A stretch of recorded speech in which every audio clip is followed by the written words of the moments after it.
The president spent the weekend on an unhinged Twitter rant after dismissing the rising threat of white nationalism. For more on this, it's time for a closer look. Well, it's another Monday, and that means once again the President of the United States had a quiet, normal weekend full of hard work and sober reflection, and everyone slept well and woke up refreshed and optimistic. And I'm just kidding, his brain is silly putty, and we're all doomed. President Trump spends his weekend lashing out on Twitter. He hit on everything from the Mueller probe to Saturday Night Live, the late Senator John McCain, and much more. He tweeted 50 times this weekend alone, 30 original tweets, 20 retweets, bashing Mueller and the Russia investigation 14 times. Also, General Motors, Google, the United Auto Workers, Hillary Clinton, and now, today, calling Joe Biden another low IQ individual. I mean, Jesus, his tweets would make more sense if they were scribbled on the wall of a psych ward. The bottom of every Trump tweet should have like, retweet, or send me a free Xanax. Seriously, this is insane. The President of the United States tweeted over 50 times in one weekend. He retweeted Fox News a bunch of times, attacked John McCain, General Motors, Google, Hillary, and China all in one tweet. The Paris Climate Accord, Obama, the FBI, and CIA, Robert Mueller, Saturday Night Live, Hillary again, John McCain again, called on Fox News to bring back a host he likes, retweeted Fox News, attacked Fox News. The United Auto Workers, General Motors again, retweeted multiple conspiracy theorists, a bunch of random people, accused Democrats of trying to steal the election, and in the middle of all that, he also found time to tweet Happy St. Patrick's Day.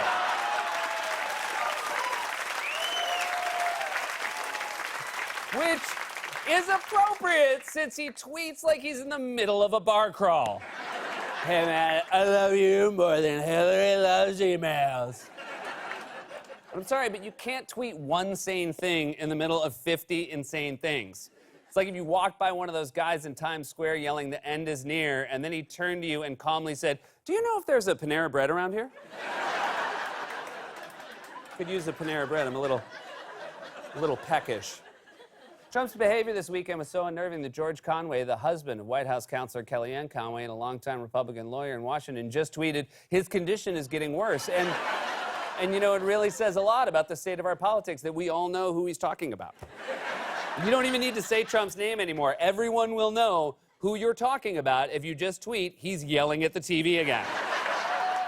Trump's Twitter tirade was unhinged on its own, but it's especially unnerving that he chose to spend his time attacking everyone from Saturday Night Live to John McCain just days after the horrific shootings at two mosques in New Zealand. The gunman was a white nationalist who targeted Muslims and was steeped in a culture of online extremism. And yet when Trump was asked on Friday about the rising threat of white nationalism around the world, shrugged it off. We see today the white nationalism as a rising threat around the world. I don't really. I think it's a small group of people that have very, very serious problems. First of all, a small group of people that have very serious problems isn't an answer to a question, is white nationalism a threat? If anything, it's an answer to the question, who still works at the White House?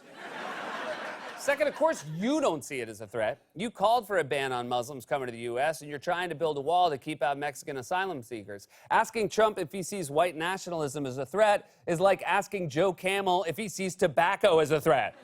Well, only if you're threatened by bold flavor and satisfaction. In fact, instead of addressing the rising threat of white nationalism, Trump spent part of his deranged Twitter bender over the weekend defending Fox News hosts Jeanine Pirro and Tucker Carlson, who are under fire for making racist and Islamophobic remarks. Trump tweeting in defense of his friend. Bring back Judge Jeanine Pirro. The radical left Democrats, working closely with their beloved partner, the fake news media, is using every trick in the book to silence a majority of our country. They have all-out campaigns against Fox News hosts who are doing too well. The losers all want what you have. Don't give it to them. Be strong and prosper. Be weak and die. Stay true. Keep fighting for Tucker and fight hard for Judge Jeanine. Your competitors are jealous. They all want what you've got, number one. The President of the United States is an angry grandpa who spends his time yelling at the TV to bring back his favorite shows. God forbid they ever cancel Pawn Stars or he'll have a full-on meltdown. Bring back Chumlee or I'll launch a nuke. Also, what do you mean, be strong and prosper, be weak and die? You sound like you're about to ring in the 74th annual Hunger Games. Also. Remember when Trump said he didn't have time to watch TV because he's too busy reading? In case you forgot, he told reporters, and this is a real quote, "I don't get to watch much television, primarily because of documents. I'm reading documents a lot." First of all, you watch plenty of television. You got mad at a rerun of SNL this weekend. A rerun. You watch more SNL than Lorne Michaels, and that's not a joke. I have been next to Lorne when a sketch starts bombing, and that man straight up leaves the room. Second, let's make something clear. No one who actually reads documents ever says, "I'm too busy reading documents." That's something a lawyer in a porno says in the first 30 seconds of a scene where you're supposed to think, oh, maybe they're not gonna do it. I hope I didn't rent a porno that's just law stuff. Also, why did I rent a porno? Oh, right, to support a local business. Don't you quit, Frank. I know you're gonna outlast the internet. Trump wants us all to think he spends his free time in the study, smoking a pipe, poring over stacks of papers. Mr. President, we need you to come to your bedroom and watch TV. Oh, not now. I pray you leave me to my documents. So the President of the United States decided to spend his weekend defending Jeanine Pirro and Tucker Carlson. In fact, Pirro was specifically criticized for making Islamophobic remarks about Minnesota Congresswoman Ilhan Omar earlier this month. The remarks were so heinous, even Fox News condemned them and pulled her off the air. Omar wears a hijab, which according to the Quran 33:59 tells women to cover so they won't get molested.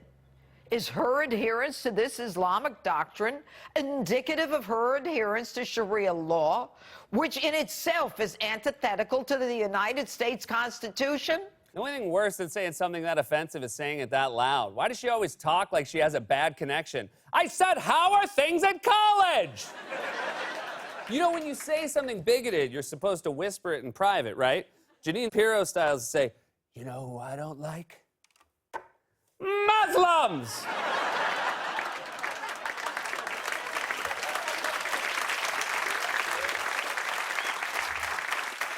And then there's Tucker Carlson, the bad guy from every John Hughes movie. It was reported that he made a series of racist, misogynist, and homophobic comments on a radio show in the 2000s, hosted by a guy named Bubba the Love Sponge. And let me just say, I was so confused to hear that Tucker Carlson went on a show hosted by someone named Bubba the Love Sponge that I made the same face Tucker Carlson makes every night on his show. Look at him. He always looks like he's 30 seconds into an allergic reaction. Were there nuts in this muffin? He looks like he's 3/4 of the way to Rudy Giuliani. Now, anyone who has paid any attention to politics at all knows that Trump has spent years as a businessman, candidate, and president openly spouting anti-Muslim bigotry, and yet Trump's aides have been trying to memory hole his long history of racism and Islamophobia, like his acting chief of staff, Mick Mulvaney. Mulvaney said on Sunday that he would like us all to ignore the things that Trump says and focus instead on what he does. As a candidate, the president called for a ban on all Muslims entering the United States. He said Islam hates us. This kind of language in the past leads to these questions of why isn't the president now directly using that megaphone to condemn it? Well, then take the words and put them in one category and take the actions and put them in another. Oh, he's the president, but we have to separate the words from the actions like we're taking out the recycling? Word, action, word.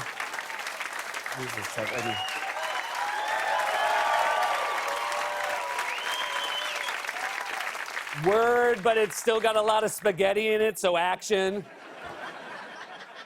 And I'm sorry, but his only actions are words. Other than Twitter, what else does he do? You won't let us watch him golf, even though if you did, it would be higher rated than the Super Bowl. I mean, I would watch because there's so much that I want to know. Is he actually good? Or is he terrible and everyone pretends that he's good? I know he cheats, but how? Is he good at it or is he super obvious? Does he make a weird noise when he swings? And if so, is it the same noise or does it change based on the club? Seriously, televise his next golf game, sell it on pay-per-view, and build your wall with that money.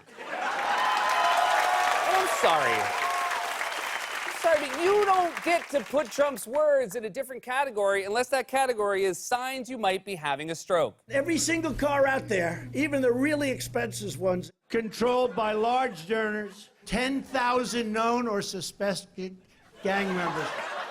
Mulvaney then went on to claim that despite Trump's long-established history of anti-Muslim bigotry, Trump himself was not Islamophobic. I hear what folks say, oh, Donald Trump said this during the campaign. Look at what we've done while we've been here. And I don't think anybody could say that the president is anti-Muslim. Well, let me try. The president is anti-Muslim. Yep, that was not hard at all.